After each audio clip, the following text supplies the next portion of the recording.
Alain Finkielkraut, au Brésil, mais aussi aux États-Unis, en France également, et un peu partout dans le monde, des voix se sont élevées pour dénoncer le confinement, et même chez ceux qui disaient que le confinement, bien entendu, était nécessaire, qu'à leurs yeux, il y a eu une servitude volontaire. Est-ce qu'on a un peu trop obéi selon vous? À servitude volontaire, oui, ça c'est beaucoup dit, mais je trouve cette accusation absurde. Euh, Nous n'avons pas accepté des mesures contraignantes. Nous avons fait preuve de responsabilité.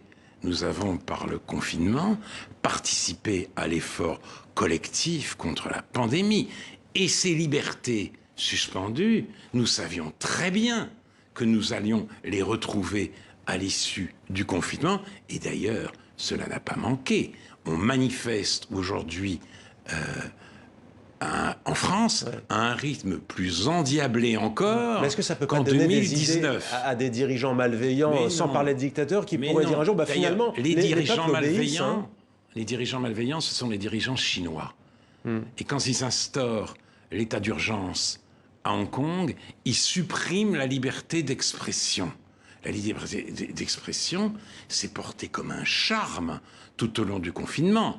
On n'a pas seulement critiqué les gouvernants, on les a insultés, on les a menacés, on les a traînés dans la boue. Donc, il n'y a aucun risque de ce côté-là, et c'est avec un cœur très lourd que les gouvernants ont décidé de figer l'économie, surtout Emmanuel Macron, qui ne jurait que par l'économie. Vous dites d'ailleurs qu'il a très bien géré la crise, comme le New York Times. C'est pas ce que pense la majorité des Français. Vous avez eu des mots assez durs quand même. Vous avez parlé d'un populisme pénal. Oui, je ne dis pas qu'il a très bien géré la crise. Je crois que le gouvernement a fait ce qu'il a pu et qu'avant, justement, de vouloir le traîner en justice, il faudrait essayer de se mettre à sa place. Le parquet aujourd'hui se saisit d'une enquête sur la gestion de la crise. Là, pour le coup, c'est pas Bien le populisme. sûr, le parquet se saisit d'une enquête, mais je pense que cela résulte d'une tentation, à mon avis, régressive, de convertir la tragédie en culpabilité. C'est une tragédie avec sa part de contingence, avec sa part d'imprévu, avec sa part d'absurdité.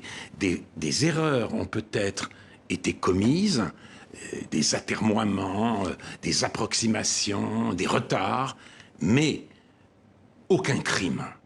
Et criminaliser ainsi les gouvernants, oui, je pense que c'est du populisme pénal.